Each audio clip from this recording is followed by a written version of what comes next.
राधे मेरी स्वामिनी, मैं राधे को दास। राधे मेरी स्वामिनी, मैं राधे को दास। जन्म जन्म मोहे दीजियो, श्री वृंदावन वास, श्री वृंदावन वास। राधा तू बड़भागिनी, कौन तपस्या कीन, तीनों लोक के नाथ है, सो तेरो अधीन, सो तेरो अधीन। जय राधा माधव कुंज बिहारी, जय राधा माधव कुंज बिहारी, जय राधा माधव कुंज बिहारी, जय राधा माधव कुंज बिहारी, जय राधा माधव कुंज बिहारी, जय राधा माधव कुंज बिहारी। गोपी जनवल्लभ गिरिवर धारी, गोपी जनवल्लभ गिरिवर धारी, यशोदानंदन ब्रज जन रंजन, यशोदानंदन ब्रज जन रंजन, यशोदानंदन ब्रज जन रंजन, यशोदानंदन ब्रज जन रंजन, यशोदानंदन ब्रज जन रंजन, यशोदानंदन ब्रज जन रंजन। यमुना तीर वनचारी, यमुना तीर वनचारी, जय राधा माधव कुंज बिहारी, जय राधा माधव कुंज बिहारी। गौरांग करुणा करो दिनहीन जाने, मौसम पतित प्रभु नाही त्रिभुवने। गौरांग करुणा करो दिनहीन जाने, मौसम पतित प्रभु नाही त्रिभुवने। गौरांग करुणा करो दीनहीन जाने, मौसम पतित प्रभु नाही त्रिभुवने। गौरांग करुणा करो दीनहीन जाने, मौसम पतित प्रभो नाही त्रिभुवने यदि दया ना करिबो पतित देखिया यदि दया ना करिबो पतिता देखिया यदि दया ना करिबो पतित देखिया यदि दया ना करिबो पतिता देखिया पतित पावन नाम किसेर लागिया पतिता पावन नाम किसेर लागिया जय जय गौड़ भूमि सर्वभूमि सार यथा नाम सह श्री चैतन्य अवतार जय जय गौड़ भूमि सर्वभूमि सार यथा नाम सह श्री चैतन्य अवतार जय जय गौड़ भूमि सर्वभूमि सार यथा नाम सह श्री चैतन्य अवतार जय जय गौड़ भूमि सर्वभूमि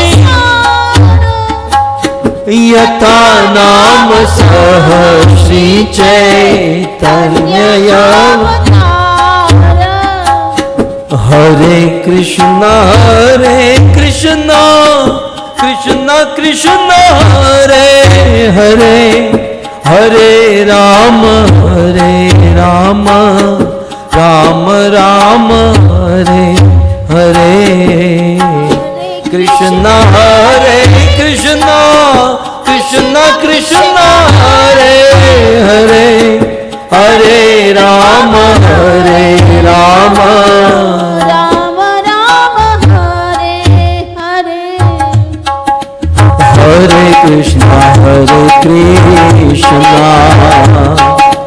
कृष्ण कृष्ण हरे हरे हरे राम राम राम हरे हरे हरे कृष्ण कृष्ण कृष्ण हरे हरे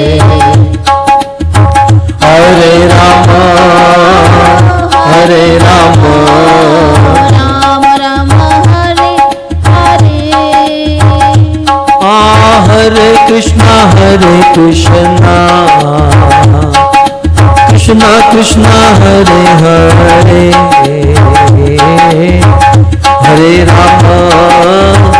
हरे राम राम राम हरे हरे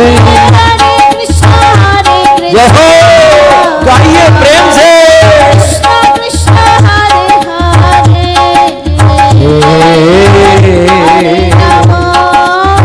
हरे राम राम राम हरे हरे हरे कृष्ण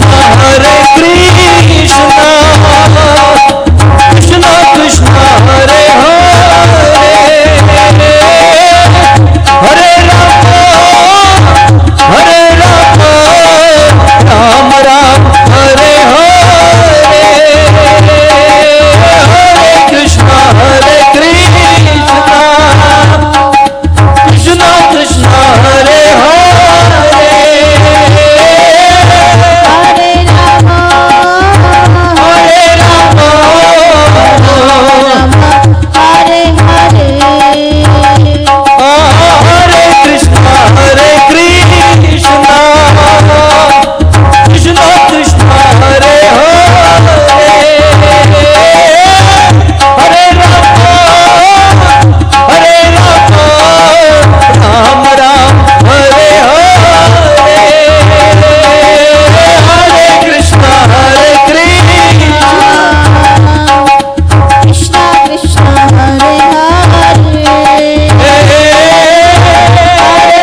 माधव राधे राधा माधव राधा माधव जय श्री श्री राधा माधव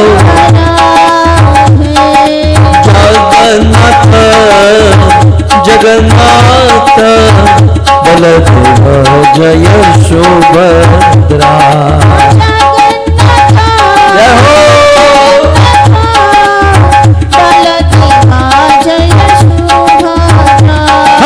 गौरनिताय जय गौरनिताय गौरनिताय जय गौरनिताय जय श्री श्री गौरनिताय प्रभुपाद प्रभुपाद प्रभुपाद शिल प्रभुपाद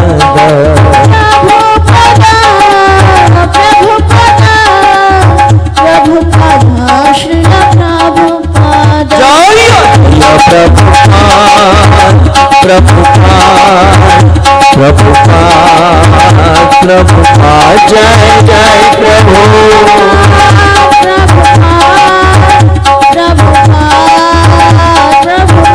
नित्य गौर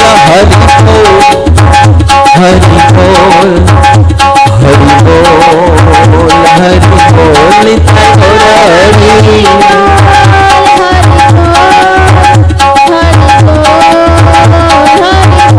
युग धर्म हरिनाम संकीर्तन की नवदीप मंडल धाम की शिवानंद भगवान की जगत गुरु श्री गोपाल की निताई गौर प्रेमानंद जय जय श्री राधे जय जय श्री राधे जय जय श्री राधे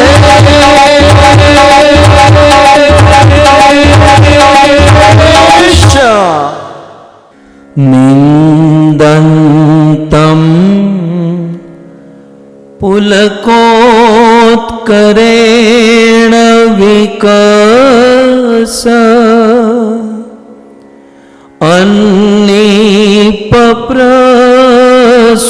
अन्नीपप्रसुञ्छविं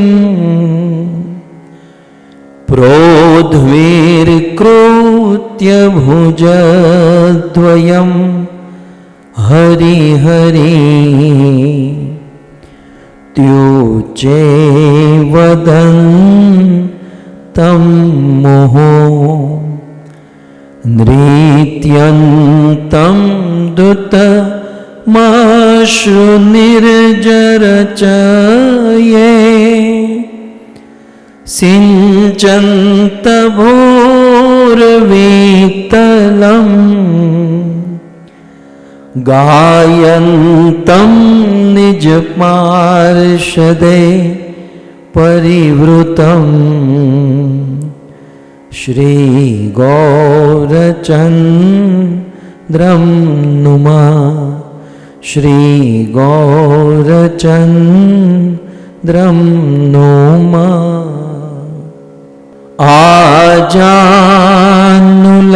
आजानुलम्बितभुजो कनकावदातो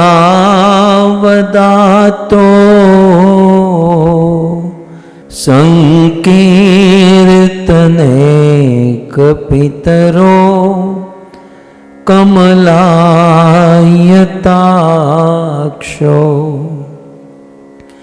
विश्वम्भरो द्विजवरो युगधर्मपालो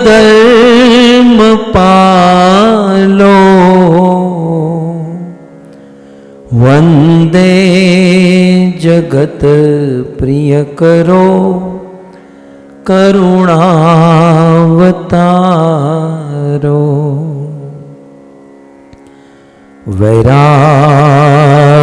वैराग्यविद्या निजभक्तियोगम्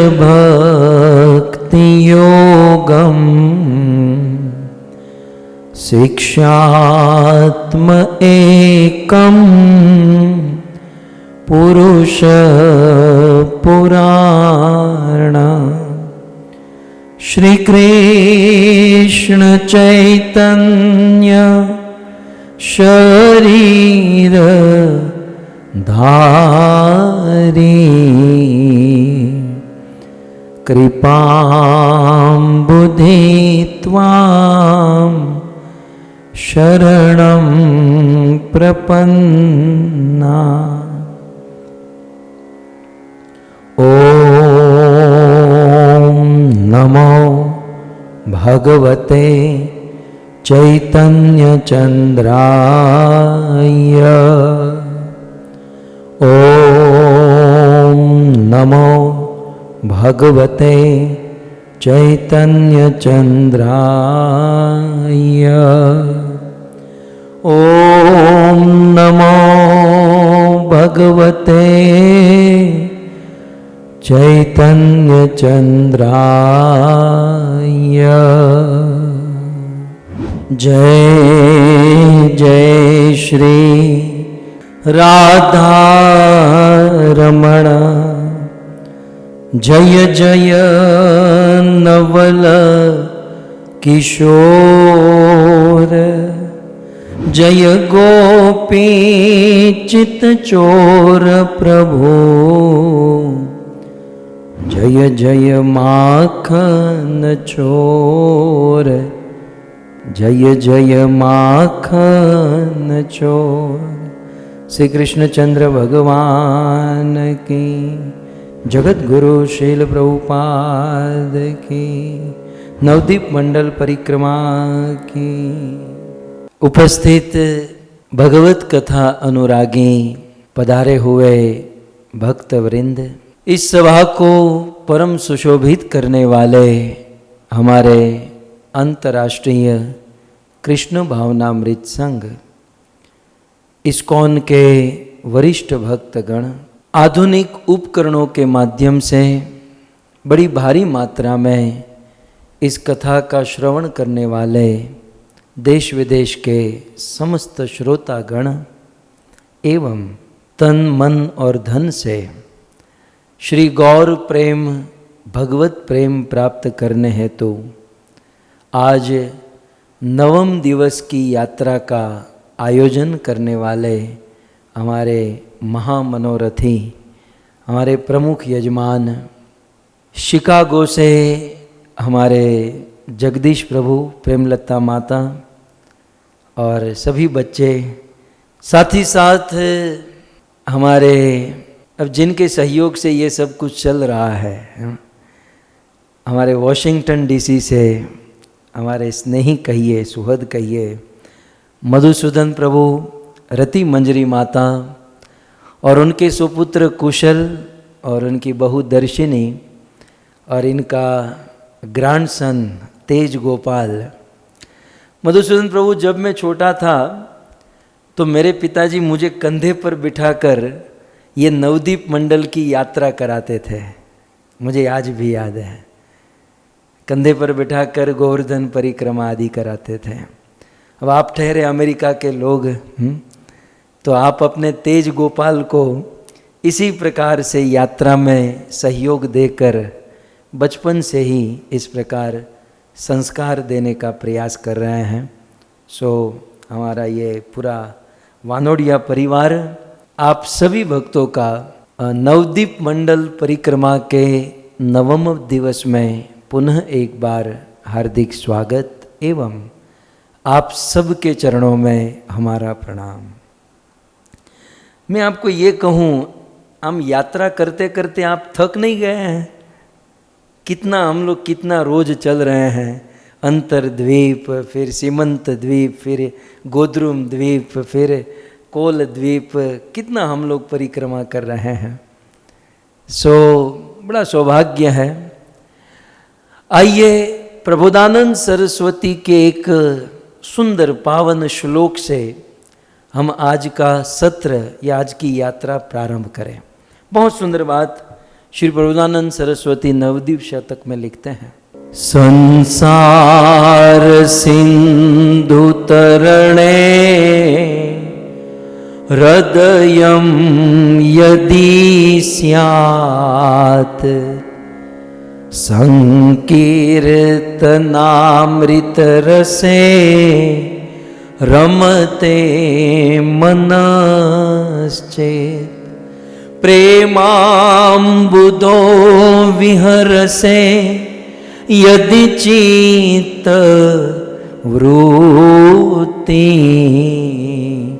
प्रेमाम्बुदो विहरसे यदि चित्त वृत्ति मायापुराख्य नगरे वसति कुरुष्व मायापुराख्य नगरे वसति कुटुंब। बहुत सुंदर यहाँ पर हमारे प्रबोधानंद सरस्वती कहते हैं, यहाँ 3 चीज की बात की गई है, 1, 2 और 3, ठीक है। सबसे पहले कहते हैं संसार सिंधु तरणे हृदयम यदि स्यात्।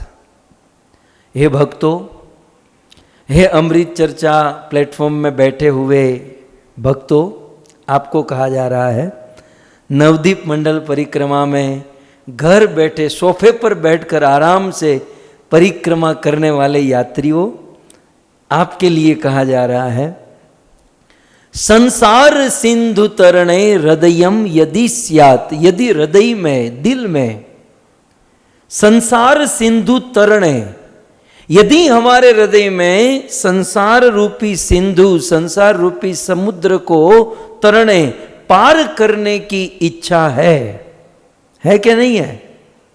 कि बस इसी में पड़े रहना है? वो देवराज इंद्र की तरह, देवराज इंद्र को श्राप मिला और इस धरती पर सूअर बना। अब सूअर तो जानते हैं 24 घंटा वो कीचड़ में, मल मूत्र में पड़ा रहता है। फिर ब्रह्मा को दया आई और नारद को भेजा, जाओ उसको लेकर आओ, उसके बिना स्वर्ग चलेगा नहीं। नारद जी आए धरती पर, देवराज इंद्र सूअर बनकर कीचड़ में घूम रहे थे। नारद जी ने कहा चलो स्वर्ग में, मैं तुम्हें लेने के लिए आया हूं। तब सूअर बने हुए इंद्र ने कहा मैं स्वर्ग में ऐसे खंभा ऊपर किया, मैं स्वर्ग में आऊंगा लेकिन वहां ये कीचड़ मिलेगा? नारद जी कहते हैं अरे स्वर्ग में तो अमृत होता है, वहां कीचड़ की क्या? बोले नहीं, वहां ये कीचड़, वो जो हम लोग मुंबई में लोकल ट्रेन में सफ़र करते, फिर बांद्रा की खाड़ी आती है ना, या जाफरी का नाला आता है, और जो गंध आती है, ऐसी गंध वो आ रही थी। तो वो सूअर बना हुआ इंद्र कहता है स्वर्ग में ये मिलेगा? नारद जी कहते हैं कि स्वर्ग में अमृत है, वहाँ अप्सराएं हैं, वहाँ सुगंध। बोले नहीं, मुझे ये चाहिए। नारद जी ने कहा ठीक है, स्वर्ग में तुमको व्यवस्था कर देंगे, एक बांद्रा की खाड़ी बना देंगे। बोले ये तो ठीक है, लेकिन ये जो मेरी सूरी है, अब सूअर की पत्नी होती है ना सूरी, और सूअर के बच्चे भी बहुत होते हैं, तो बोले ये सब मिलेंगे? भक्तों, वो इंद्र जैसी स्थिति हम लोगों की है। इंद्र तो चलो हम लोगों के लिए एक एग्जाम्पल स्थापित कर रहे थे, लेकिन आजकल हमारी स्थिति इंद्र जैसी हो चुकी है कि संसार के इस कर्दम कीचड़ में हम लोग फंसे हुए हैं। यहाँ रात दिन फजीयत है, महामारी है, मारा मारी है, और 30 पर भी कोई संत, कोई साधु अपनी कृपा से हाथ पकड़कर हमें वैकुंठ का द्वार दिखाए, फिर भी हम सोचते हैं कि ये कीचड़ वहाँ मिलेगा। क्योंकि क्या है ना, हमारी आदत सी पड़ गई है कीचड़ में रहने की। स्वामी विवेकानंद के गुरु रामकृष्ण परमहंस वो छोटी सी कहावत कहते थे, मालिन और मल्लही का वो एग्जाम्पल देते थे। एक मालिन और मल्लही, माली की बेटी और मछुआरे की बेटी दोनों फ्रेंड थी, दोनों सखी थी। तो मछुआरे की लड़की माली अपनी सखी मालिन के वहाँ गई, रात को देरी हो गई तो रात को वहाँ सोना हुआ। तो उस मालिन ने कहा कि सखी आज रात यहीं पर सो जाओ, यहीं पर विश्राम करो। तो वहाँ विश्राम की और सुबह उठकर उस मालिन ने पूछा, मल्लही नींद आई? अच्छे से नींद आई? तो उस मल्लही कहती मुझे 1 सेकंड भी नींद नहीं आई। क्यों? क्योंकि यहाँ पर गुलाब, चंपा, चमेली इतने सारे फूल है और इतने सारे फूलों की दुर्गंध मुझे परेशान कर रहे, क्योंकि रोज मैं मछलियों के बीच में सोती हूँ। अब उसकी आदत वो गंध मारती हुई, बदबू मारती हुई मछलियों के बीच में सोने की थी। अब गुलाब के बीच में उनको नींद नहीं आई। हमारा कुछ ऐसा है, इस भौतिक संसार के कादव कीचड़ में रहते रहते रहते हमें बस यहीं पर रहने की आदत हो चुकी है। जब तक माया की थप्पड़ नहीं खाएंगे, रोएंगे नहीं, पटकेंगे नहीं, तब तक क्या ना शांति नहीं मिलती है। कुछ लोगों को है ना ये भक्ति की शांति राज नहीं आती है। कुछ लोग अब ब्रज में जाकर, धाम में जाकर बड़ा आनंद होता है, लेकिन फिर भी लोग सोचते हैं कि इतना सारा आनंद जो है ना वो राज नहीं आता, फिर कुछ उत्पात करते हैं। लेकिन साधु संगति करके और शास्त्र का अध्ययन करके और साधना करके यदि बुद्धि ठिकाने पर आ गई है और इस प्लेटफॉर्म पर आ चुके हैं हम लोग कि चाहे कुछ भी कर ले, इस दुनिया में सुख नहीं है, आनंद नहीं है, तो उन लोगों के लिए प्रबोधानंद सरस्वती कहते हैं, संसार सिंधु तरणे हृदयम यदि स्यात्। संसार सिंधु तरणे हृदयम यदि स्यात्। यदि हमारे हृदय में संसार सिंधु को तरने की इच्छा है, इस भवसागर को पार करने की इच्छा है, तो एक पहला पॉइंट इसको पकड़ के रखिएगा। संसार सिंधु तरणे हृदयम यदि स्यात्। यदि भवसागर को पार करके भगवत धाम जाने की इच्छा है तो, ये फर्स्ट पॉइंट। दूसरा पॉइंट कहते हैं, संकीर्तनामृत रसे रमते मनश्चेत्। संकीर्तनामृत रसे रमते मनश्चेत्। और दूसरा पॉइंट कहते हैं, संकीर्तन अमृत रसे रमते मनश्चेत। यदि अपने मन को संकीर्तन रूपी अमृत रस में रमण करना चाहते हो, यदि अपने मन को संकीर्तन रूपी अमृत रस में बिल्कुल गोता लगाना चाहते हो, डुबाना चाहते हो, तो भक्तों ये संकीर्तन जो है ये अमृत के समान है। जैसे द्वापर में भगवान कृष्ण ने रास लीला की, कलयुग की रास लीला संकीर्तन लीला है। तो संकीर्तन अमृत रसे रमते मनश्चेत, अपने मन को संकीर्तन रस में रमाना चाहते। अब यहाँ पर कुछ लोग क्या कहेंगे जानते हैं, हम तो संकीर्तन करते ही हैं, हम तो हर साल कीर्तन मेला में जाते हैं, हमारे फलाने इस्कॉन मंदिर में कीर्तन मेला होता है। ये बात हम मानते हैं कि भाई आप लोग कीर्तन मेला में जाते आते बैठते हो, लेकिन कीर्तन मेला में जाकर मन कितना लगा पाते हो? जाते हैं कीर्तन मेला में और डोरे डालते हैं आजू बाजू में, फलानी क्या पहन कर आई, फलाना क्या पहन कर आया, वो कौन सी स्टाइल कर रहा है, ये कौन सी नई स्टाइल आई है। अब प्राय तो यही होता है ना। भक्तों भजन थोड़ा सा कम करें, लेकिन शुद्ध करें। ज्यादा आडंबर, ज्यादा दिखावा ये सब करने की आवश्यकता नहीं, कम करें, लेकिन जितना करे उतना शुद्ध करे, उतना परफेक्ट करे। हमारा क्या ना, भजन प्योरिटी कम है, दिखावा ज्यादा है।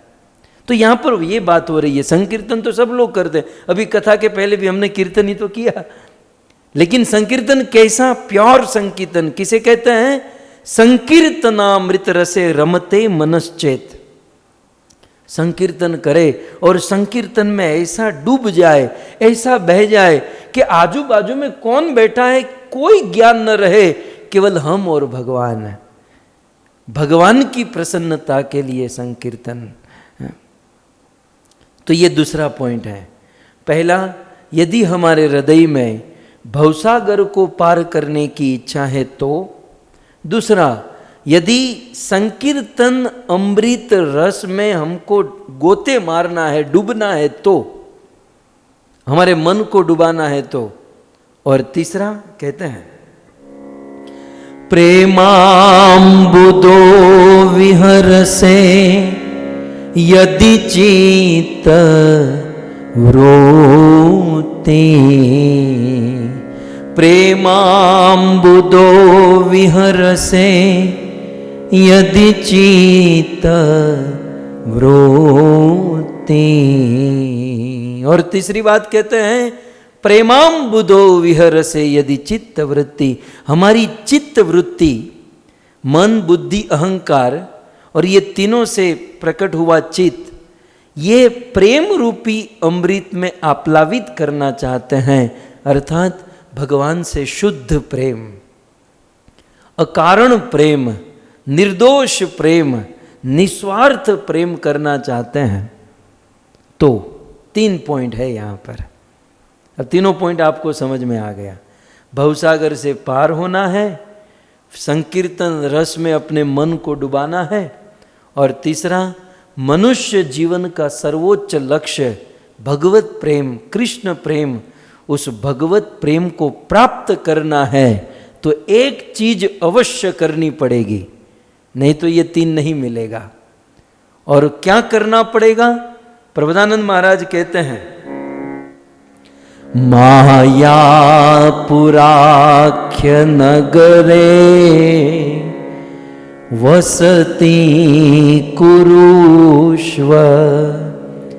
माया पुराख्य नगरे वसति कुरुष्व।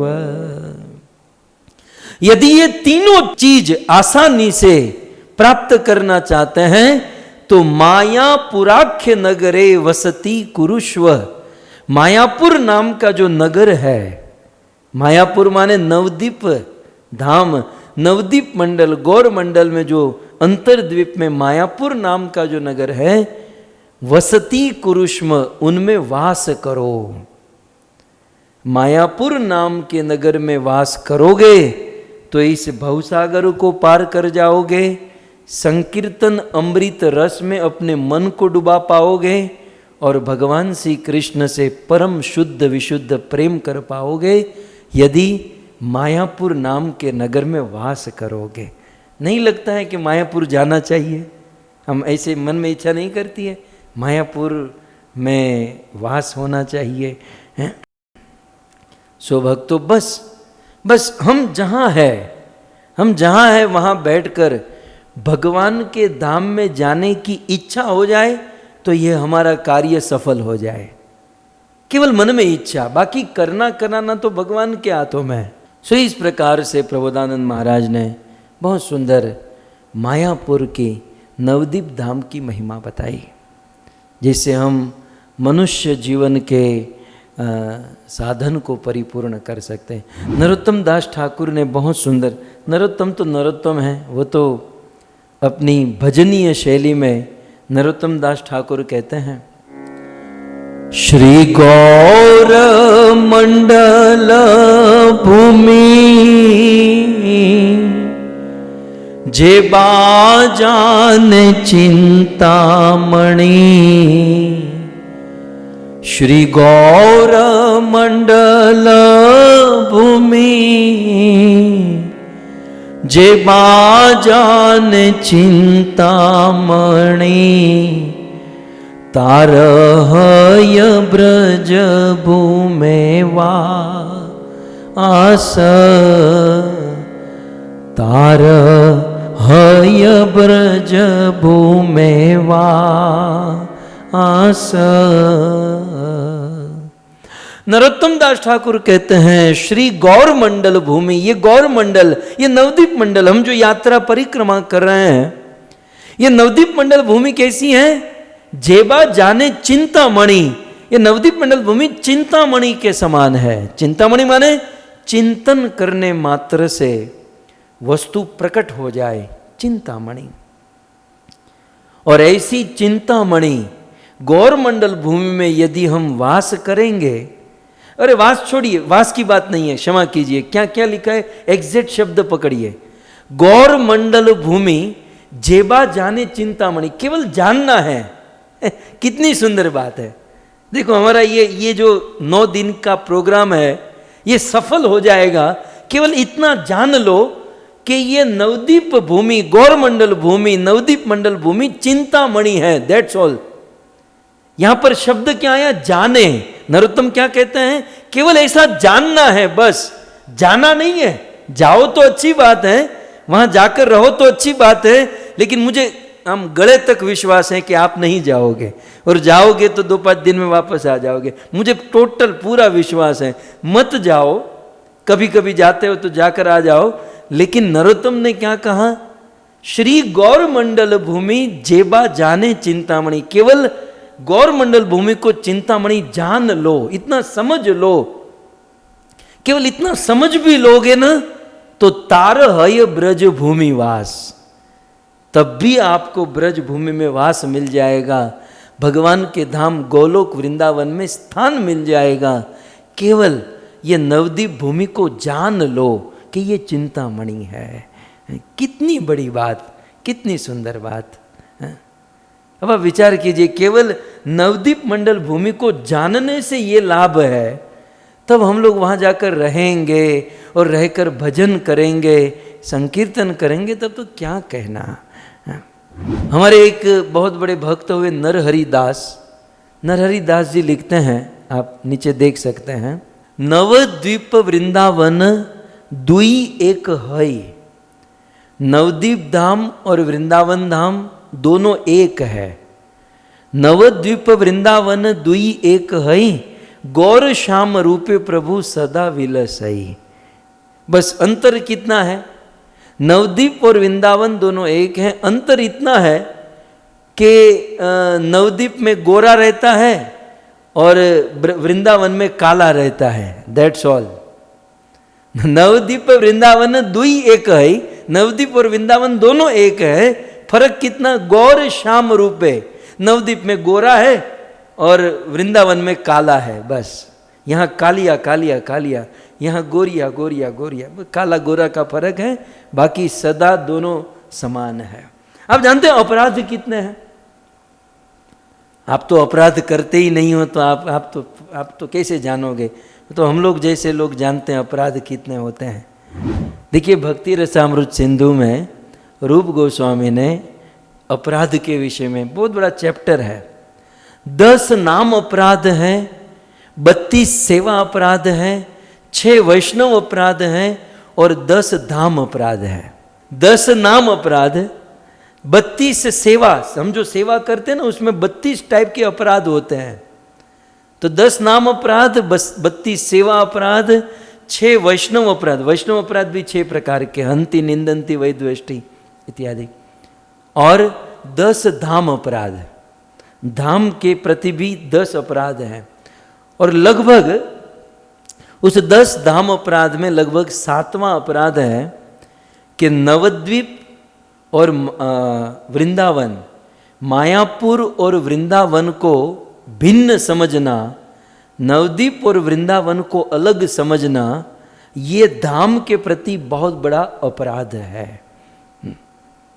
सो भक्तों, वृंदावन के प्रति हमारा भाव प्रेम आदि है, लेकिन उतना ही भाव प्रेम नवद्वीप के प्रति, मैं तो ये कहूँगा उससे अधिक होना चाहिए, क्योंकि नवद्वीप को जान लो, ब्रज को पालो। नवद्वीप को केवल जानने से हमको ब्रज का वास प्राप्त हो जाता है। ठाकुर भक्त विनोद नवद्वीप धाम की महिमा बताते हुए कहते हैं, ठाकुर भक्ति विनोद लिखते हैं, नवद्वीप नाम श्रवणे सकल दुख क्षय। नवद्वीप नाम श्रवणे सकल दुख क्षय। गंगा पूर्वे पश्चिमे तीरे ते द्वीपनय।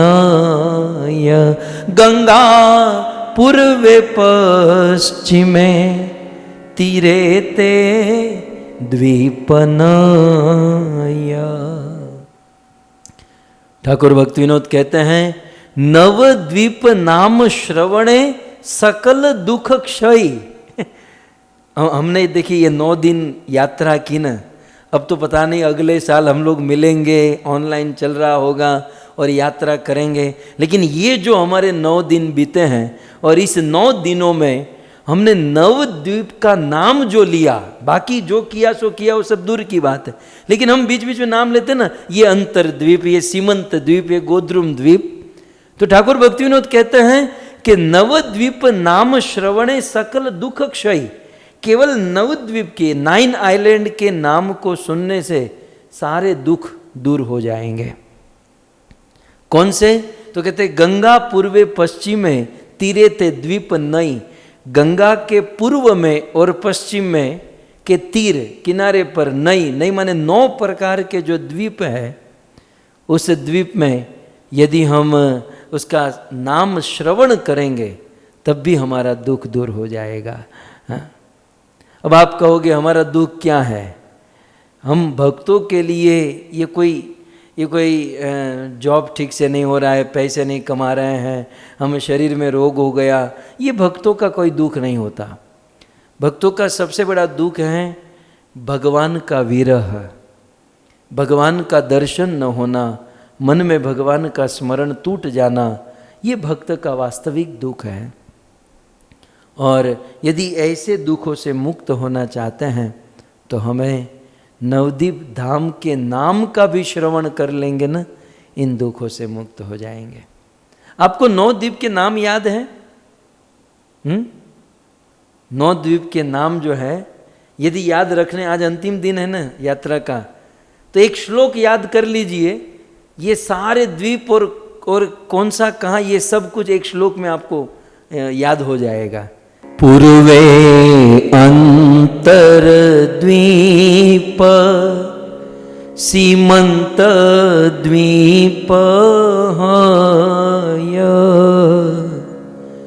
गोद्रुम द्वीप श्रीमध्य द्वीप एक चतुष्टय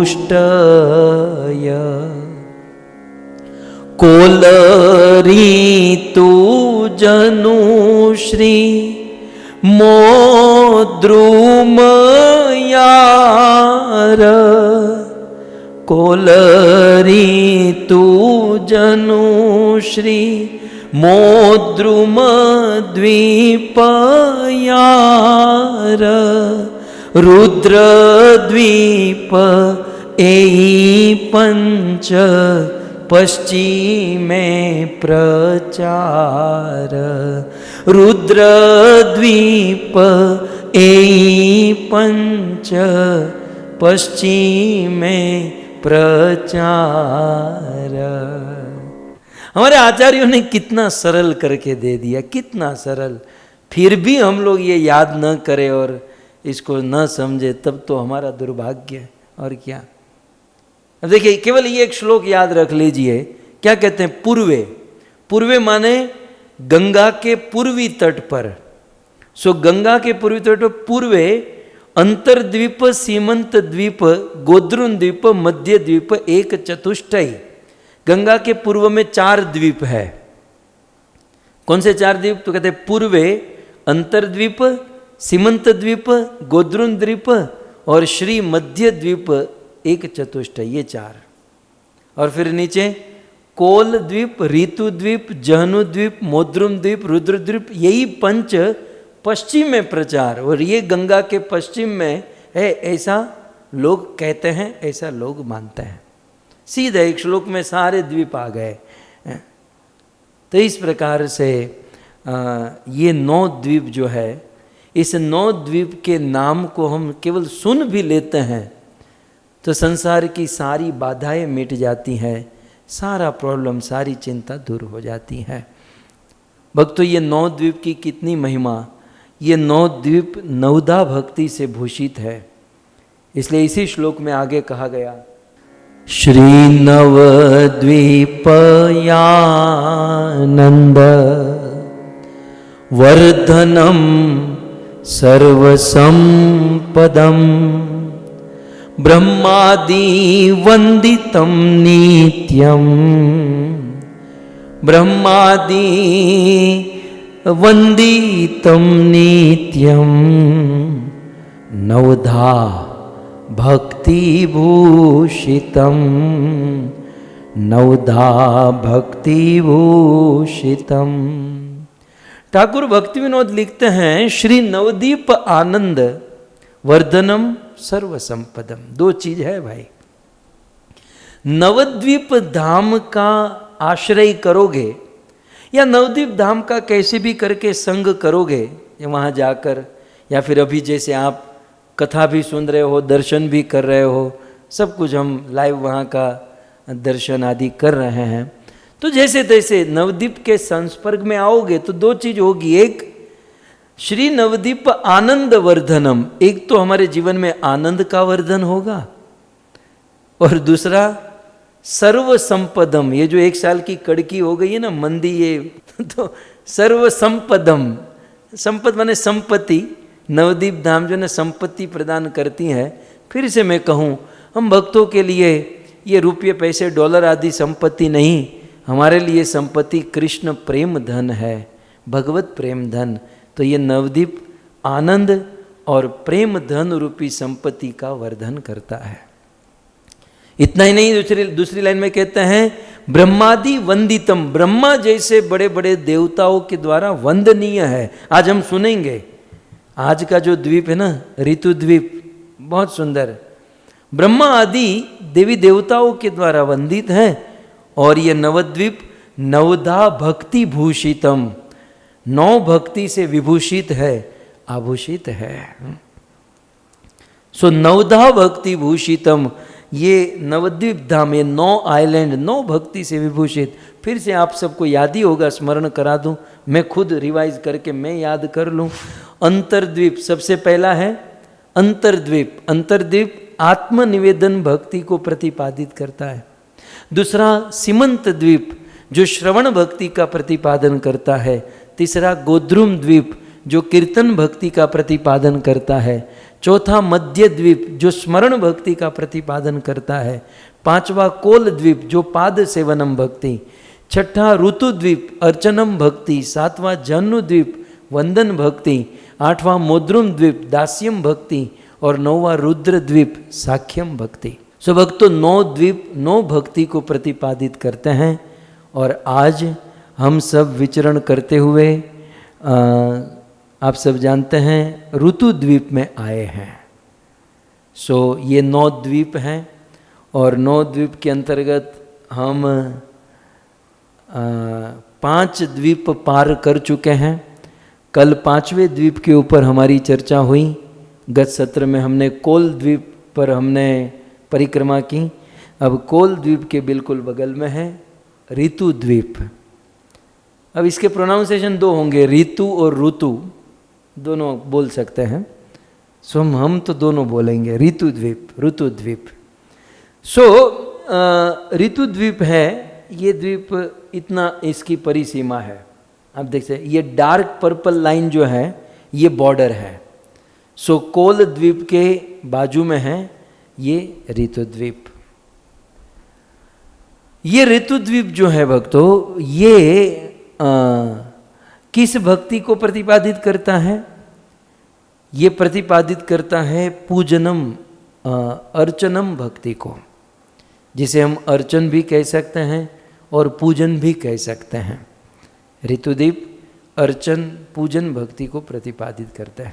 श्रीमद् भागवत जी में ये श्लोक आया, रूप गोस्वामी ने उस पर निवेदन किया पद्यावली में कि अर्चन भक्ति के आचार्य हैं पृथु महाराज। जिस प्रकार महाराज पृथु ने अर्चन किया, भगवत सेवा, भगवान के भक्तों की सेवा। देखिए अर्चन में एक चीज ध्यान रखिएगा, हम जब अर्चन करते हैं, अर्चन माने अर्च विग्रह की सेवा, पूजा, उपासना, आरती, अगरबत्ती दिया, उसे अर्चन कहते हैं। तो जब हम अर्चन करते हैं तो भगवान की अर्चना करें, साथ ही साथ भक्तों को भी याद रखें। हम लोग भगवान में इतने उतर जाते हैं, भक्तों का अपराध कर लेते हैं। सो हम भक्त और भगवान दोनों का अर्चन होना चाहिए। और इवन भगवान का डायरेक्ट सीधा अर्चन करना ये हमारी, मेरे जैसे लोगों की तो औकात नहीं है। हम तो बड़े दूर हैं भगवान से, इसलिए हमें बीच में प्रभुपाद या हमारे गुरु महाराज को रखना होगा। और हम जो भी भगवान का अर्चन करें वो प्रभुपाद के द्वारा या हमारे सदगुरु के द्वारा हमें भगवान का अर्चन करना चाहिए। हम दिया भगवान को दिखाएं, क्योंकि हम जिस द्वीप में आए हैं ऋतु द्वीप, ये अर्चन भक्ति को प्रतिपादित है। थोड़ा सा अर्चन के विषय में, हालांकि मैं इसमें पैदल हूँ, मेरा कोई इसमें ज़्यादा गति नहीं है, क्योंकि मैं तो ये बोलने वाला आदमी, प्रैक्टिकल रूप से भगवान की सेवा पूजा हमने सोचा है कि 2-5 साल के बाद हम ये सब शुरू करेंगे अच्छे से। भक्त लोग कहते हैं ना, बिल्कुल धोती कुर्ता ऐसे खेस डाल के, कुर्ता नहीं पहनते ऐसे करके, और फिर ऐसे पेट बड़ा, वो हम करेंगे 2-5 साल के बाद। अभी थोड़ा सा कथा कीर्तन कर लेते हैं, ये हमने थोड़ा सेट करके रखा है। खैर, लेकिन जो थोड़ा बहुत हमने सुना है, लोगों से देखा है कि अर्चन भक्ति में मैं क्या कह रहा था,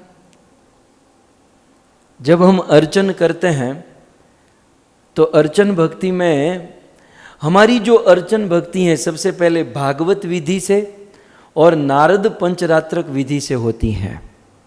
भागवत और नारद पंचरात्रक विधि से हम अर्चन करते हैं। अर्चन करते समय हमारी कोई योग्यता नहीं होती, मैं ये कह रहा था, हम गुरु के माध्यम से हम जो भी अर्पण करते हैं भगवान को, पहले गुरुदेव को प्रदान करते हैं और गुरुदेव से कहते हैं कि आप भगवान को निवेदन कीजिए। सो इस प्रकार से भक्त का मूढ़ भाव आदि होता है। अर्चन भक्ति के आचार्य श्री पृथु महाराज हैं, और अर्चन हम सबको करना चाहिए। हमारे ब्रह्म मध्व गौड़ीय संप्रदाय में खास करके हमारे पूर्ववर्ती आचार्यों ने अपने जीवन में अर्चन अवश्य किया है। हालांकि प्रचार ही सार है, श्रील प्रभुपाद ने कहा प्रीचिंग इज एसेंस, प्रचार करना है, लेकिन प्रचार के साथ साथ भगवान की अर्चना। हमारे प्रत्येक वैष्णव आचार्यों के अपने पर्सनल विग्रह हुआ करते थे। हम पूछे रूप गोस्वामी तो राधा गोविंद देव, सनातन गोस्वामी मदन मोहन, सबके अपने अपने विग्रह हुआ करते थे। तो हमारे जीवन में भी उन आचार्यों की परंपरा में हमें भी अपने पर्सनल विग्रह होने चाहिए, जिसका हमारे साथ संबंध होना चाहिए और हम उनकी अर्चना करें। हमारे आचार्यों ने हमें ये सिखाया। सो अर्चन होनी चाहिए। और अर्चन भक्ति में यदि हमें स्ट्रांग होना है तो हमें ऋतु द्वीप में विचरण करना चाहिए। ये ऋतु द्वीप जो है ना, ये ऋतु द्वीप ऋतु से जुड़ा हुआ है। मुझे आज भी याद आ रहा है, हम कई बार गौर मंडल परिक्रमा, नवद्वीप मंडल परिक्रमा किए हैं। जब हम ऋतु द्वीप में जाते हैं तो मन प्रफुल्लित हो जाता है, क्योंकि ये ऋतु द्वीप का वातावरण बहुत सुंदर होता है। एक तो आप देखोगे पूरे नवद्वीप मंडल में एकदम कोने पर है, ये कोना माने शहर से दूर, भीड़ भाड़ से दूर। वैसे ही ये मायापुर, ये नवद्वीप भीड़ भाड़ से दूरी है, ऊपर से और अंदर एकदम वन की ओर है ये ऋतु द्वीप। सो बड़ा मनमोहक, मन भावक वातावरण है ऋतु द्वीप का। ये ऋतु शब्द जो ना ऋतु से बना है, इंग्लिश में जिसे हम सीजन कहते हैं, सीजन ऋतु से बना है। इस द्वीप की महिमा क्या है, आप, बड़ी जोरदार महिमा है, आपको वहाँ जाने का मन अवश्य हो जाएगा। क्या महिमा है? सबसे पहले तो इस ऋतु द्वीप को समझने के लिए हमें भारत की ऋतुओं को समझना होगा। भारत की, विदेशों की ऋतु में कोई ज़्यादा ये नहीं होता है। भारत में ये एक बहुत बहुत सौभाग्य है कि समय के अनुसार ऋतु ये बदलती हैं और बिल्कुल समय मेंटेन होता है उनका। तो वैसे मुख्य 3 ऋतु है, लेकिन सभी ऋतुओं को देखा जाए तो 2-2 महीने की एक ऋतु है, इसलिए भारत में 6 ऋतुएं होती हैं। सबसे प्रथम ऋतु मानी गई वो है वसंत ऋतु। वसंत, ग्रीष्म, वर्षा, शरद, हेमंत और शीत। वसंत जिसको हम स्प्रिंग कहते हैं, ग्रीष्म जिसको समर कहते हैं, वर्षा रेनी सीजन, शरद ऋतु, हेमंत ऋतु और शीत विंटर। इस प्रकार से हमारे भारत में और आप देख सकते हैं इंग्लिश महीने, हिंदी महीने, ये सब कुछ किस महीने में कौन से ऋतु है। तो भारतवर्ष में इस प्रकार 6 ऋतु हैं। इस पर थोड़ा सा विचार करें। कवि कालिदास ने, चैतन्य महाप्रभु कालिदास चंडीदास के पद पढ़ते थे ना, तो कवि कालिदास ने एक ग्रंथ ही लिखा, एक शास्त्र ही लिख दिया ऋतु के ऊपर। आज मैं पढ़ रहा था ऋतु द्वीप का थोड़ा सा, कवि कालिदास जी की रचना, बहुत श्लोक, एक एक ऋतु पर उन्होंने बहुत कुछ लिखा, ये हुआ वो हुआ, ये आया वो आया, भगवान के साथ कनेक्ट करके, प्रिया प्रियतम के मिलन के साथ कनेक्ट करके उन्होंने इन ऋतुओं का वर्णन किया है कवि कालिदास जी ने। उस ग्रंथ का नाम है ऋतु, कुछ ऋतु करके हैं आगे। 6 ऋतुएं हैं, उनमें से कुछ मैं आपको अंश कहूँ। सबसे पहले वसंत ऋतु। वसंत ऋतु में न गर्मी होती है न ज़्यादा ठंडी होती है, और इसलिए वसंत ऋतु को सभी ऋतुओं का राजा कहा जाता है। मैं आगे आपको कहूँगा, ये जो ऋतु द्वीप में हम आए हैं, इस ऋतु द्वीप में वसंत ऋतु राजा है, और किस प्रकार से क्या होता है हम आगे देखेंगे। लेकिन आइए पहले ये ऋतु को समझ लेते हैं कवि कालिदास जी की कलम से थोड़ा सा। उन्हें तो बहुत कुछ लिखा है। तो वसंत ऋतु सभी ऋतुओं का राजा, इसमें न ठंडी होती न गर्मी होती है। वसंत ऋतु का मौसम बहुत सुहावना होता है, बड़ा प्रिय होता है। इस मौसम में बिल्कुल भी नमी नहीं होती है, और इस वसंत ऋतु में सुहावनी हवा चलती है, मंद मंद लहर चलती है, जो बड़ा आनंद प्रदान करती हैं। ये ऋतु हमारे शरीर को बिल्कुल ताज़ा, फ्रेशनेस महसूस करवाती है। वसंत ऋतु, जिसको इंग्लिश में स्प्रिंग सीजन कहते हैं, इस ऋतु का बिल्कुल प्रारंभ माघ मास की शुक्ल पक्ष की पंचमी तिथि से होता है। माघ शुक्ल पंचमी से वसंत ऋतु प्रारंभ होती है, और इंग्लिश कैलेंडर के अनुसार मार्च और अप्रैल के बीच में वसंत ऋतु शुरू होती है। वसंत ऋतु में बहुत सुंदर फेस्टिवल त्यौहार होते हैं। एक तो गुड़ी पड़वा होता है, वसंत ऋतु में ही होली होती है, रामनवमी होती है, हनुमान जयंती, बैसाखी, परशुराम जयंती, अक्षय तृतीया वसंत ऋतु में आती है। तो ये तो हो गई एक ऋतु। दूसरी है ग्रीष्म ऋतु। ग्रीष्म, इस मौसम में ये गर्मी की ऋतु है। इंग्लिश महीने में अंग्रेजी कैलेंडर के अनुसार अप्रैल से जून तक ये ग्रीष्म ऋतु चलती है, और जबकि ये हिंदू कैलेंडर के अनुसार वैशाख शुक्ल पक्ष के मध्यम से शुरू होकर ज्येष्ठ और आषाढ़ तक ये ऋतु चलती है। तो ये ग्रीष्म ऋतु, ये गर्मी की मौसम, इसमें रात बहुत छोटी होती है। हम जैसे लोगों को सोना कम मिल, ग्रीष्म में रात छोटी होती है, दिन लंबा होता है, काम करते जाओ करते जाओ। और इस मौसम में सूर्य का प्रकाश बड़ा चमकीला होता है। इस मौसम में सूर्य की किरण जो है सीधी पृथ्वी पर आती है, टकराती है, और क्योंकि सीधे सूर्य की किरण आने के कारण इस मौसम में सरोवर सूख जाते हैं, नदियाँ सूख जाती हैं। ग्रीष्म गर्मी सरोवर के जलचर जीवों को भी मार देती हैं, थोड़ा सा कष्ट होता है। ग्रीष्म ऋतु में त्यौहार होते हैं बुद्ध जयंती, गंगा दशहरा, गंगा का प्राकट्य, ये सब ग्रीष्म ऋतु में। तो ये दूसरी ऋतु है ग्रीष्म ऋतु। ऋतु द्वीप में आए हैं भाई, तो हमें ऋतु के बारे में जानना ज़रूरी है। तीसरी ऋतु है वर्षा ऋतु। वर्षा, गर्मी के मौसम में बहुत गर्मी पड़ती है, जिसके कारण सभी तालाब कुएं आदि आपने सुना सूख जाते हैं। लेकिन जब ग्रीष्म समाप्त होती है, वर्षा प्रारंभ होती है, और फिर वर्षा में सारे सरोवर भरने शुरू हो जाते हैं, तालाब भरने शुरू हो जाते हैं, और मौसम में बिल्कुल सुगंध आने लगती है, और तप्त गर्मी से संसार के जीवों को राहत मिलने लगती है।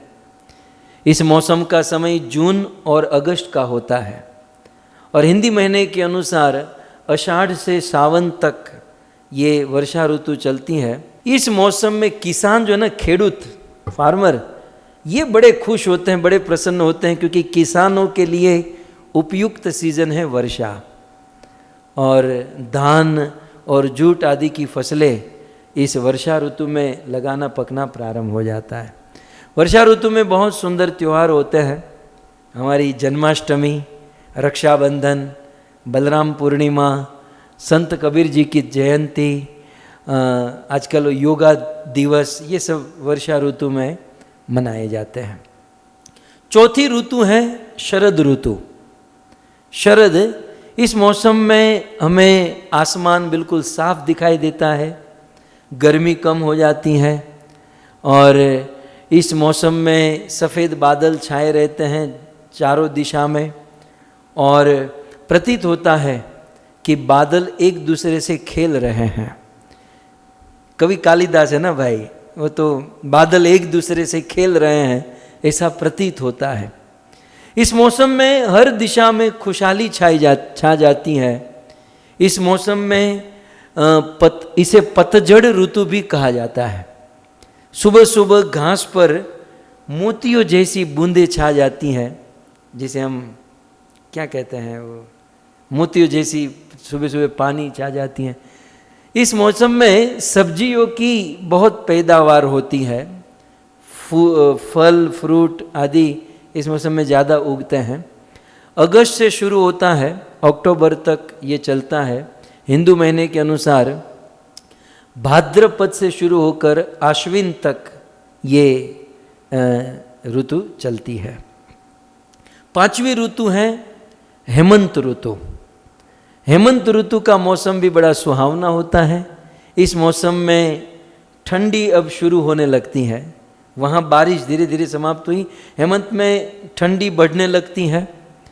जब ये ऋतु समाप्त होती है तो ठंड बहुत बढ़ जाती है, और ये अक्टूबर से दिसंबर के मध्यम में ये मौसम होती है।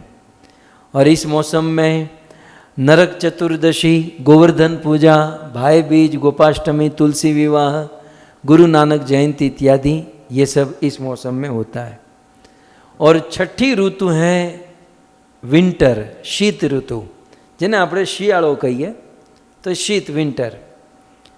इसे, इस मौसम को शिशिर भी कहा जाता है। हमारे संस्कृत में इस ऋतु को शिशिर भी कहते हैं। इस मौसम के दौरान सबसे अधिक सर्दी पड़ती है, और भारत में कहीं कहीं तो बर्फ़ पड़ती है, बिल्कुल सफ़ेद चद्दर जैसे ओढ़ी है ऐसा दृश्य हो जाता है।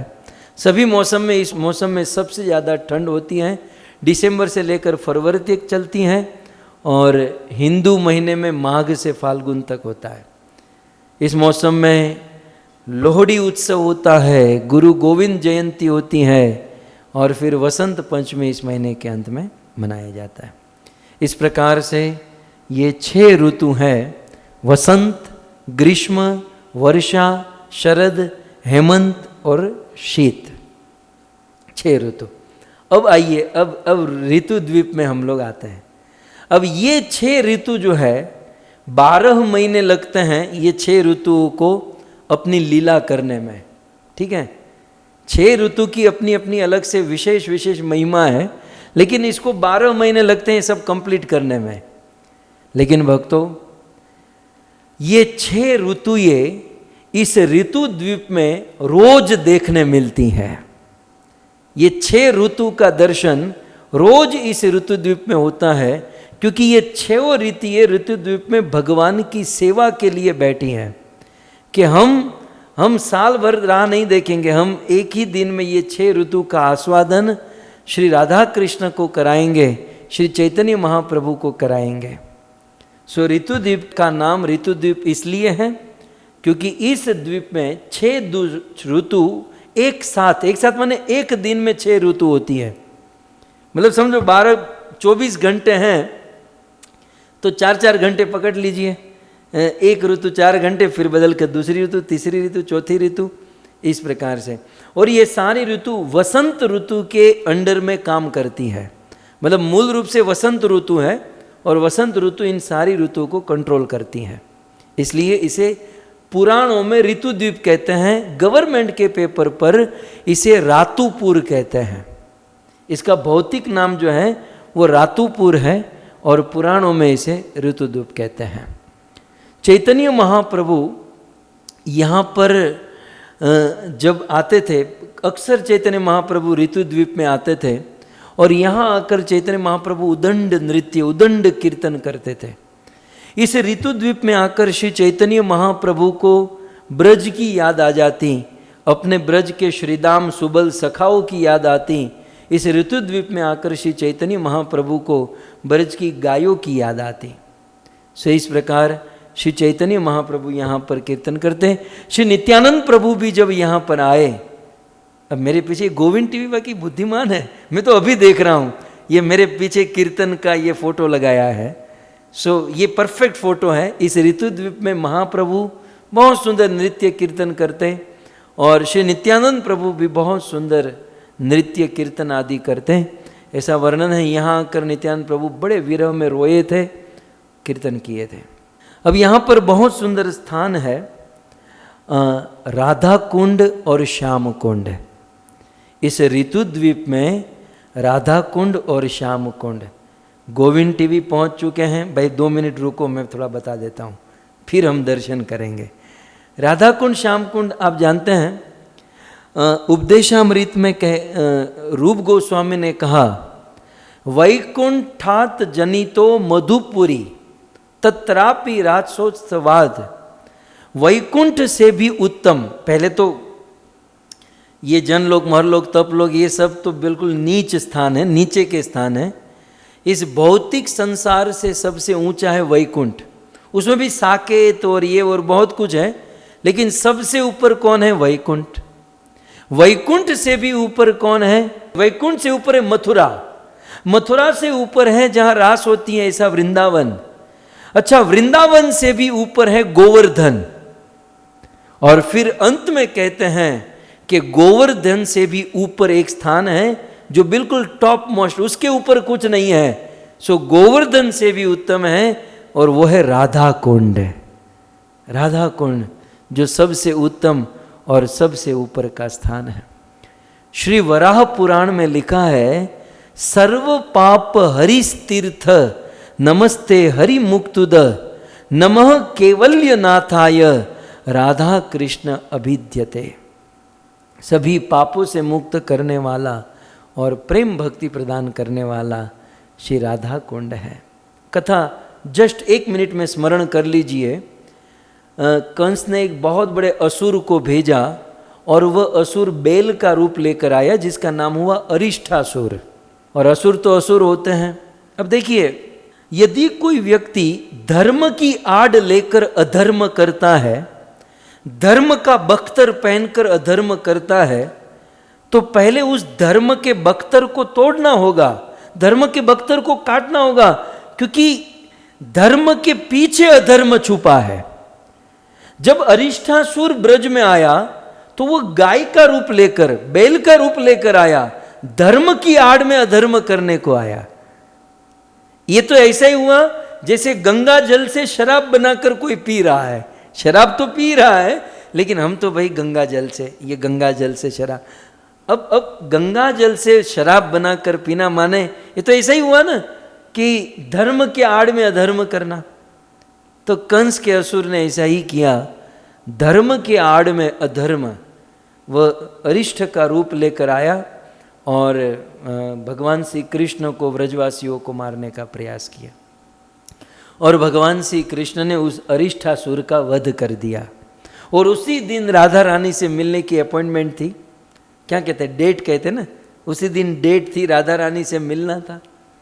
तो अरिष्ठासुर का वध करके भगवान कृष्ण राधा के पास गए। राधा रानी को पता चल गया कृष्ण ने अरिष्ठासुर को मारा है। अब बेचारे भगवान कृष्ण ने सही किया था कि धर्म के बख्तर को तोड़कर फिर अधर्म को मारा, लेकिन राधा को ये भी अच्छा नहीं लगा।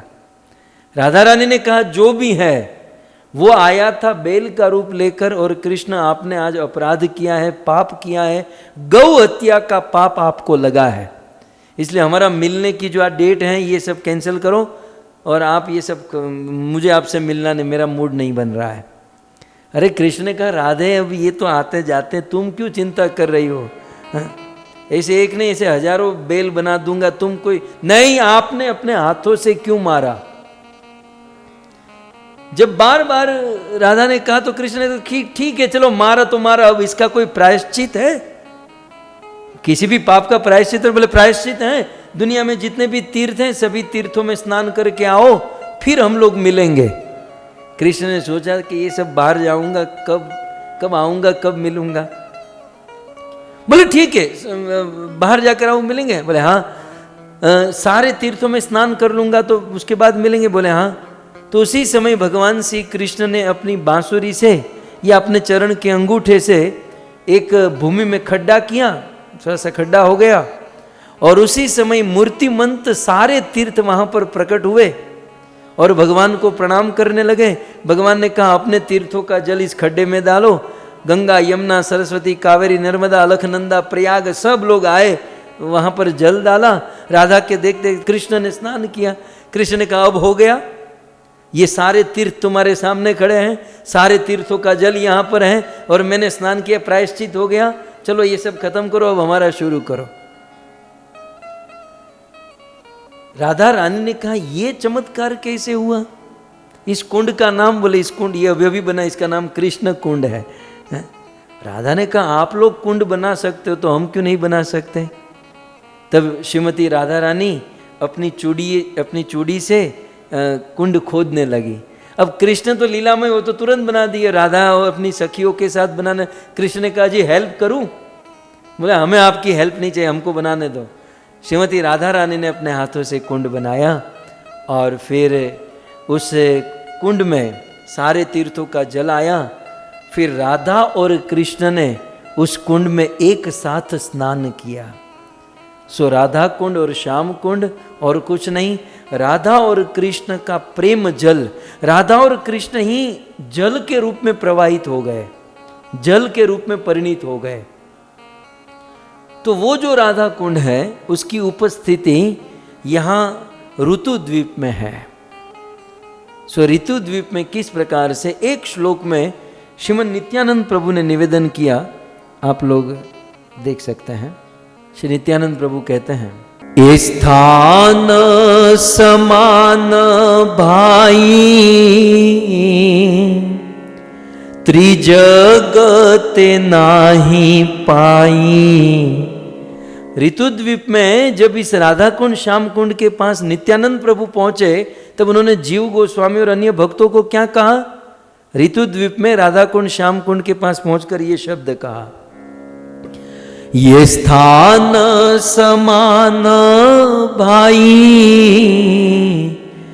त्रिजगते नाही पाई भक्तेर भजन स्थान जा आना। हे भाई, हे मेरे भाई, हे जीव, हम सबको हे जीव, हे भाई, त्रिभुवन में, तीनों लोक में, तीनों जगत में इस स्थान जैसा और कोई स्थान नहीं है। एक तो नवद्वीप, नवद्वीप में ऋतुद्वीप, ऋतुद्वीप में राधा कुंड श्याम कुंड, ऐसा कोई स्थान नहीं। क्यों? आगे कहते हैं हेथाय बसती जार प्रेम धन लाभ तार सुशीतल तार प्राण। हेथाय बसती जार, ऋतुद्वीप में राधा कुंड श्याम कुंड में जो बसेगा, जो रहेगा, प्रेम धन लाभ तार, उसको प्रेम धन लाभ होगा। केवल ऋतुद्वीप में राधा कुंड श्याम कुंड में रहने मात्र से प्रेम धन प्राप्त हो जाएगा और सुशीतल हय तार प्राण, और उनके प्राण में, उनके हृदय में सुशीतल सुंदर आनंद की प्राप्ति होगी। सही इस प्रकार राधा कुंड की महिमा है। आइए भाव से कीर्तन करते हुए हम इसका आस्वादन करें। जय राधे जय राधे राधे, जय राधे जय श्री राधे, जय राधे जय राधे राधे, जय राधे जय श्री राधे।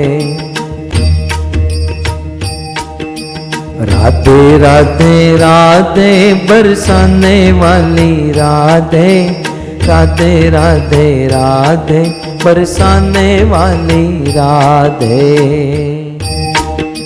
राधे राधे राधे बरसाने वाली राधे, राधे राधे राधे बरसाने वाली राधे। हाँ राधे, ये बंगला भाषा में लिखा है, बंगाली भाषा, राधा कुंड, आप देख सकते हैं। राधे राधे राधे बरसाने वाली राधे, राधे राधे राधे बरसाने वाली राधे। हमारो धन राधा श्री राधा श्री राधा, हमारो धन राधा श्री राधा श्री राधा। प्राण धन राधा राधा राधा राधा राधा,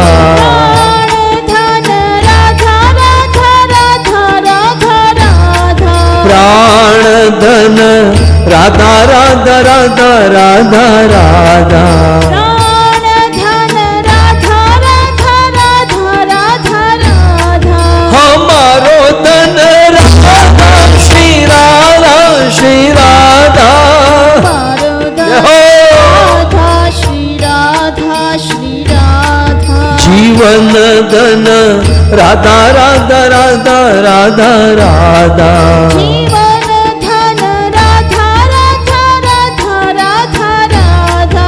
जीवन धन राधा राधा राधा राधा राधा, जीवन धन राधा राधा राधा राधा राधा। हमारो धन राधा श्री राधा श्री राधा। जय हो। राधा श्री राधा श्री राधा। हमारो धन राधा श्री राधा श्री राधा, हमारो धन राधा श्री राधा श्री राधा। श्री राधा कुंड की, श्री कृष्ण कुंड की, श्री कृष्णचंद्र भगवान की। सो इस प्रकार ऋतु द्वीप में राधा कुंड और श्याम कुंड का निवास स्थान हम सब ने दर्शन किया। इस ऋतु द्वीप में अगला जो दर्शन है बहुत सुंदर है, केवल 2-3 दर्शन ही है, और एक दर्शन है यहाँ पर, केवल अंतिम दर्शन, 1 और 2 दर्शन बाकी है। एक दर्शन है विद्यानगर। विद्यानगर नाम ही गुण है। विद्यानगर 4 वेद, 64 कला और समस्त विद्या और विज्ञान का धाम है। बहुत बड़ी महिमा है भक्तों, इस ऋतु द्वीप में विद्यानगर की बहुत बड़ी महिमा है। अब ध्यान से सुनिएगा, दुनिया में जितनी भी विद्या है उसका सोर्स, उसका उद्गम स्थान ये नवद्वीप, नवद्वीप में ऋतुद्वीप, ऋतुद्वीप में विद्यानगर है। इस स्थान पर ब्रह्मा जी, शिव जी और अनेक ऋषि मुनियों ने भौतिक जगत को विभिन्न प्रकार के ज्ञान से अवगत कराया। चाहे ब्रह्मा हो, शिव हो, ऋषि मुनि हो, यहीं से ये लोग ज्ञान लिए और पूरे संसार में उन्होंने ज्ञान का विस्तार किया। विद्यानगर में रहकर श्री चैतन्य महाप्रभु का कोई गुणगान करेगा तो वह बहुत बड़ा गुरु बन पाएगा, बहुत बड़ा शिक्षक बन पाएगा, बहुत बड़ा टीचर बनेगा। यदि विद्यानगर में रहकर महाप्रभु का भजन करेगा, यार जाना पड़ेगा। यदि टीचर बनना है, गुरु बनना है, मतलब कुछ प्रीचिंग करना है तो विद्यानगर में जाना है। आइए हम सीधे श्लोक में ही जाते हैं। श्लोक में कहते हैं, श्री विद्यानगरे आसी नित्यानंद राय, विद्यानगरेर तत्व श्री जीवे रसिखाए। इस विद्यानगर में नित्यानंद प्रभु आए और जीव, जीव के 2 अर्थ, एक तो जीव गोस्वामी और एक हम सब जीव। हम सब जीवों के लिए उन्होंने एक तत्व सिखाया, उन्होंने एक बात बताई। वो बात क्या थी? नित्य धाम नवद्वीप प्रलय समये अष्टदल पद्म रूपे थाके शुद्ध हये। नित्यानंद प्रभु कहते हैं कि जीव, ये नवद्वीप जो है, सबसे पहले ये समझिए नित्य धाम है। अर्थात जब प्रलय का समय आता है तो बाकी सब नष्ट हो जाता है, परंतु ये नवद्वीप धाम नष्ट नहीं होता। ये कथा 2-5 दिन पहले मार्कंडेय ऋषि की कथा में हमने समझा कि प्रलय हुआ सब कुछ, लेकिन वो पेड़ हाथ में आ गया, वटस्य पत्र से पुटे शयानम, और फिर वो स्थान वो नवद्वीप था। माने सबका प्रलय हुआ, नवद्वीप का नहीं हुआ। तो नित्य धाम नवद्वीप, ये नवद्वीप नित्य धाम है। प्रलय समय, प्रलय के समय में क्या होता है? अष्टदले पद्म रूपे थाके शुद्ध हये।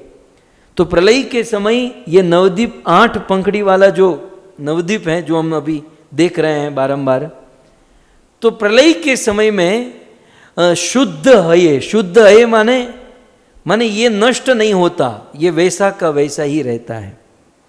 शुद्ध अर्थात पवित्र रहता है। सर्व अवतार तार, सर्व अवतार आर, धन्य जीव जत, कमलेर एकादेशे थाके कत शत। भगवान के सभी अवतार और अनेकों सौभाग्य सुकृत्यशाली जीव इस कमल के एक भाग में आ जाते हैं। कब? जब प्रलय होता है। प्रश्न होगा ना, जब प्रलय होगा तो भगवान अवतार कहाँ रहते होंगे, ऋषि मुनि कहाँ रहते होंगे? तो सब लोग नवद्वीप में आ जाते हैं, नवद्वीप के इस कमल में रहते हैं। ऋतु द्वीप अंतर्गत ये विद्यानगर है। अब ये विद्यानगर की बात कर रहे हैं। ऋतु द्वीप के अंतर्गत इस विद्यानगर में मत्स्य रूपी भगवान सर्व वेद धरे। प्रलय के समय में तो हीरो एक ही है ना प्रलय के समय में भगवान मत्स्य हीरो होते हैं। वही भगवान मत्स्य ही नौका के साथ बंध कर फिर सबको तैराते हैं, सबको फिर वेदों का ज्ञान देते हैं। तो कहते हैं ऋतु द्वीप में के अंतर्गत विद्यानगर में प्रलय के समय भगवान मत्स्य रूप सर्व वेद धारण करते हैं, और सर्व वेद धारण करके सर्व विद्या था के वेद आश्रय करिया, श्री विद्यानगर नाम यही स्थान ने दिया। सो भगवान मत्स्य सारे वेदों को लेकर प्रलय के समय इस विद्यानगर में आकर रहते हैं। ऋतुद्वीप में इस विद्यानगर में भगवान मत्स्य वेदों को लेकर यहीं पर वो रह जाते हैं जब तक प्रलय चलता है। और क्योंकि भगवान सारी विद्या वेदों को लेकर भगवान मत्स्य यहाँ रहते हैं, इसलिए विद्यानगर नाम यही सर्व वेद धरे, और इसलिए इस स्थान को विद्यानगर नाम कहा गया। अब इसकी महिमा देखिए भक्तों। सर्व विद्या था के वेद आश्रय करिया, श्री विद्यानगर नाम यही स्थाने दिया। सारी विद्या ओ का आश्रय, क्योंकि ये स्थान है इसलिए इस स्थान को विद्यानगर कहते हैं। 64 विद्या पाठ लय ऋषि गण, धरातले स्थाने स्थाने करे विज्ञापन। अब क्या हुआ कि भगवान मत्स्य इस विद्यानगर में सारे वेद विद्या को लेकर यहीं पर स्थित है, और प्रलय का समय चल रहा है। और प्रलय जब हो गया, कंप्लीट हो गया, सब कुछ शांत हो गया, और जब अब सृष्टि को फिर से रिसेट करना था, तो फिर क्या हुआ? अब सारा वेद सारा ज्ञान सब कुछ तो विद्यानगर में है। तो कहते हैं 64 विद्या पाठ, ये सारे ऋषिगण धरातले यहीं से विद्या को ले जाकर इस संसार में प्रचार करते हैं। धरातले स्थाने स्थाने करे विज्ञापन, यहीं से ऋषि मुनि लोग इस पृथ्वी पर सारी विद्याओं का ज्ञान प्रदान करते हैं। अब देखिए बहुत सुंदर बात, हमारे लिए भी एक नई बात है। जे ऋषि जे विद्या करे अध्ययन, यही पीठे से सबार स्थान अनुक्षण। दुनिया में जितने भी देखो सभी वैष्णव ऋषि नहीं है ना, सभी मत सभी टाइप के ऋषि मुनि इस स्थान में आकर विद्या ग्रहण किए, और फिर उन्होंने ग्रंथ लिखा और न जाने जो भी कुछ भी प्रचार किया, लोगों को सुनाया, लेकिन सबने यहाँ आकर पढ़ा। सभी लोगों ने यहाँ आकर उस विद्या को प्राप्त किया। तो किसने यहाँ से कौन सी विद्या ग्रहण की और संसार में उसको प्रचार किया, तो एक लिस्ट नित्यानंद प्रभु बताते हैं। नित्यानंद प्रभु कहते हैं श्री वाल्मीकि काव्य रस यही स्थाने पाए। वाल्मीकि ऋषि काव्य रस, रामायण की जो भगवान राम आए उसके पहले उन्होंने रामायण लिखी, तो वो विद्या, वो शिक्षा, वो पावर कहाँ से? तो कहते हैं वाल्मीकि काव्य रस यही नवदीप धाम, ऋतुद्वीप, विद्यानगर में उन्होंने इस रस को प्राप्त किया। नारद कृपाए तेह आई लहे थाए। नारद जी ने वाल्मीकि रत्नाकर डाकू को यहाँ भेजा था कि जाओ नवदीप और वहीं से तुम्हें ये प्राप्त होगा। तो वाल्मीकि ने रामायण यहाँ से ली और फिर संसार में विस्तार किया। धन्वंतरी आसी है था आयुर्वेद पाए। इस विद्यानगर में धन्वंतरी आए और धन्वंतरी ने आयुर्वेद की शिक्षा प्राप्त की और फिर संसार में उनका प्रचार प्रसार किया। ग्रंथ लिखा, जो भी आयुर्वेद शास्त्र धन्वंतरी ने लिखा, लेकिन वो दिमाग में वो आया कहाँ से? विद्यानगर से। विश्वामित्र आदि धनुर्विद्या सीखी जाए। और विश्वामित्र ने दुनिया में कितने लोगों को धनुर्विद्या सिखाई, लेकिन उन्होंने यहीं से धनुर्विद्या का ज्ञान प्राप्त किया। कितनी महिमा है भक्तों! ये सब कहाँ है, कहाँ छिपी हुई ये सब? इसलिए कहते हैं पुराण गुह्य, वेद गुह्य, ये चैतन्य अवतार और ये नवदीप धाम। ये तो बस आचार्यों की कृपा है, करुणा है कि हमको ये सब जानने मिला, नहीं तो संसार के करोड़ों करोड़ों जीव इससे वंचित है। सो विश्वामित्र ने यहाँ से धनुर्विद्या सीखी। शौनक आदि ऋषिगण पढ़े वेद मंत्र। शौनक आदि ऋषि मुनियों ने इस विद्यानगर से वेद मंत्र का, वेदों के मंत्र को हासिल किया। और देव देव महादेव आलोचय तंत्र, और देवादिदेव महादेव ने यहाँ पर तंत्र का निरूपण किया, तंत्र को ग्रहण किया। शिव जी को भी यहाँ पर डिग्री लेने के लिए आना पड़ता है, फिर वो कथा करते हैं। फिर आगे कहते हैं ब्रह्मचारी मुख है ते वेद चतुष्टय, ऋषिगण प्रार्थनाय करिल उदय। सो ब्रह्मा आदि, ब्रह्मा ने अपने चारों मुखों से यहाँ पर ब्रह्मा जी ने भी यहाँ पर वेदों का ज्ञान ग्रहण किया। और फिर ऋषि मुनियों की प्रार्थना से ब्रह्मा ने उनको वेद सुनाया। कपिल रचिल सांख्य यही स्थाने बसी। भगवान कपिल देव ने सांख्य शास्त्र जो है इसी स्थान पर बैठकर उन्होंने स्वीकार किया, ग्रहण किया। और न्याय तर्क प्रकाशिल गौतम ऋषि, और गौतम न्याय के, न्याय शास्त्र के बहुत बड़े वेत्ता है। तो गौतम ऋषि न्याय शास्त्र कहाँ से सीखे? नवदीप, ऋतुद्वीप और उसमें विद्यानगर से। फिर आगे कहते हैं जैमिनी मीमांसा शास्त्र करिल प्रकाश।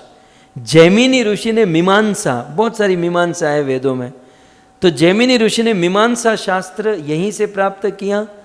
और पुराण आदि प्रकाशिल ऋषि वेद व्यास, श्री वेदव्यास मुनि ने जितने भी पुराण आदि लिखे यहीं आकर उन्होंने ये सारा शास्त्र प्राप्त किया। और भी कणाद ऋषि ने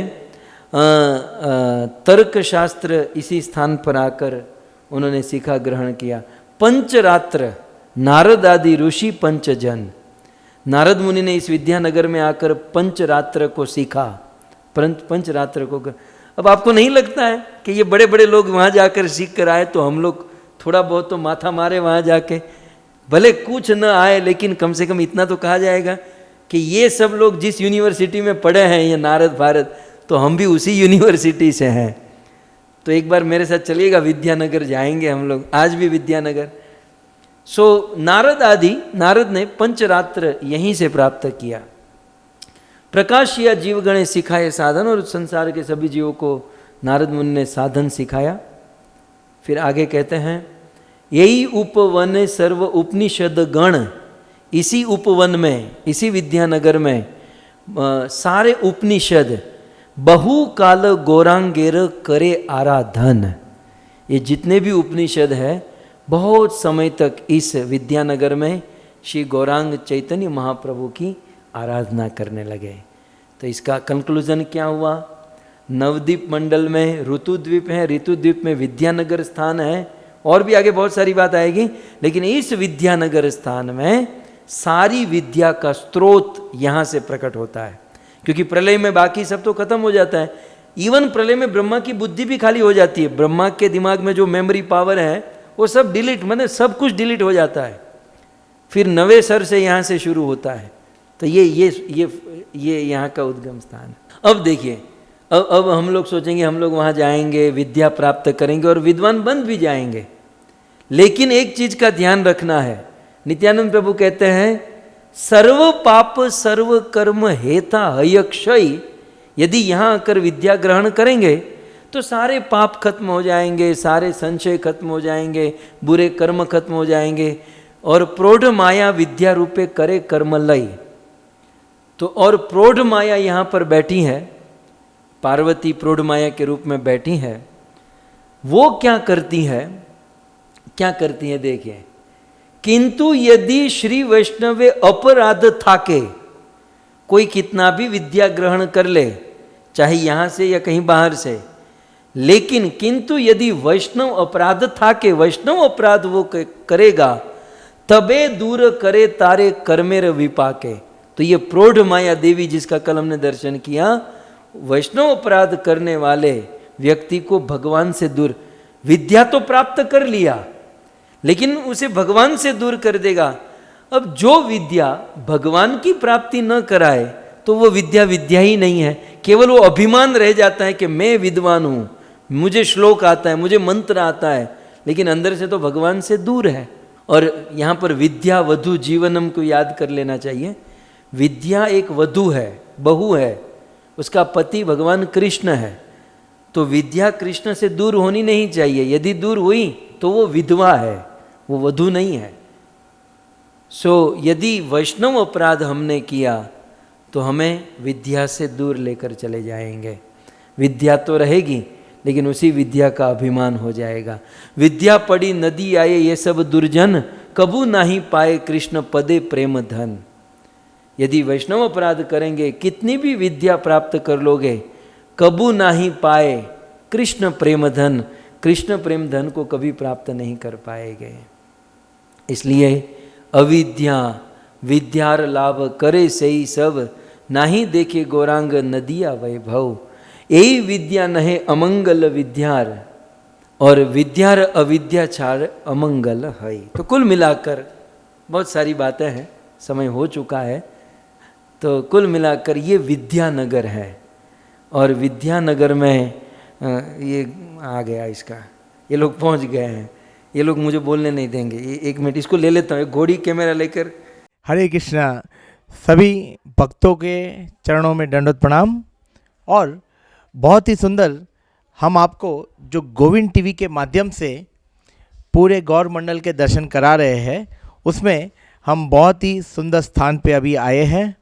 और इस स्थान का जो महत्व है, यहाँ के हमारे साथ जो तपन प्रभु जी है वो हमें स्थान का महत्व बताएंगे। और हम देख रहे बहुत ही सुंदर नित्यानंद प्रभु और गौरांग प्रभु, नित्यानंद प्रभु और चैतन्य महाप्रभु का हम दर्शन कर रहे हैं। तो दर्शक मित्रों, गोविंद टीवी के माध्यम से जो हम आपको गौर मंडल के दर्शन करा रहे हैं, उसमें हम अब जिस स्थान पे है वो ऋतुद्वीप के अंतर्गत आता है, यह हमें प्रभु जी ने हमें समझाया। और यहाँ पे विद्या वाचस्पति एवं सार्वभौम भट्टाचार्य, यही दोनों भाई थे, और यही दोनों भाई का यहीं इसी स्थान पे जन्म हुआ था, इसी स्थान के अंतर्गत जन्म हुआ। और साथ ही साथ बहुत ही सुंदर लीला यहाँ पे बताई गई। चैतन्य महाप्रभु भी स्वयं साक्षात यहाँ पे आए, और उनके द्वारा जो कलम थी, चैतन्य महाप्रभु ने यहाँ पे कलम बोई जमीन के अंदर, और उससे एक वृक्ष प्रकट हुआ। हम आप सभी को इस वृक्ष के भी दर्शन कराएंगे इसके बाद। और आप सभी से निवेदन है कि इसी प्रकार से गोविंद टीवी को आप देखते रहिए, और विशेष करके जो यहाँ के महत्व की कथा होगी वो हमें हिज ग्रेस लाल गोविंद प्रभु जी श्रवण कराएंगे।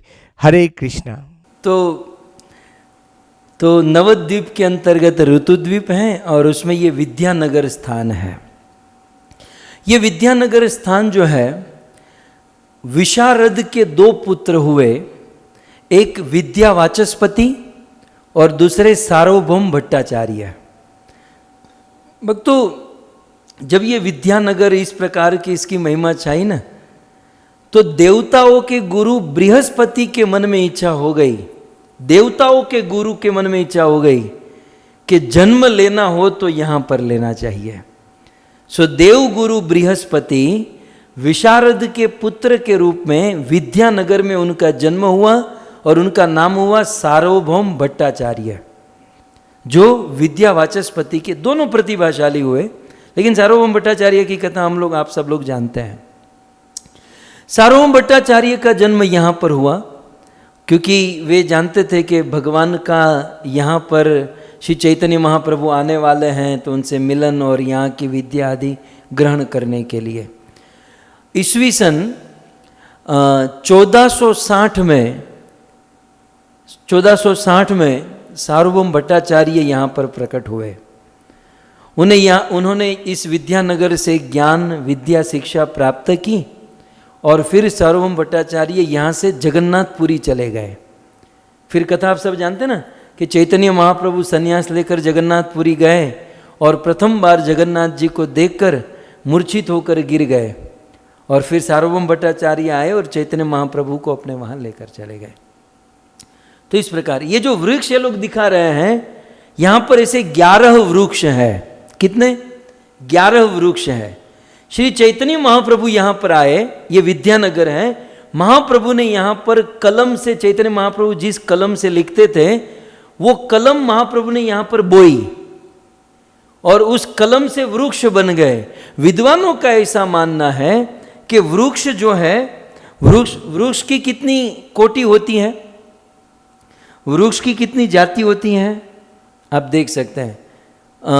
जलजा नव लक्षाणी स्थावरा लक्ष्य विशंति ही, 20 लाख प्रकार के पेड़ पौधे होते हैं। लेकिन विद्वानों का ऐसा मानना है कि ये 20 लाख के पेड़ और पौधे में से ये कोई जाति नहीं है, ये विशेष जाति है। और चैतन्य महाप्रभु की कलम से ये वृक्ष उगे हुए हैं। तो बहुत सुंदर महाप्रभु की कलम के यहाँ पर वर्णन है। भक्ति सिद्धांत सरस्वती महाराज ने यहाँ पर बहुत सुंदर गौड़ीय मठ की स्थापना की और बहुत सुंदर अर्च विग्रह भक्ति सिद्धांत महाराज ने यहाँ पर प्रस्थापित किए हैं। श्री चैतन्य महाप्रभु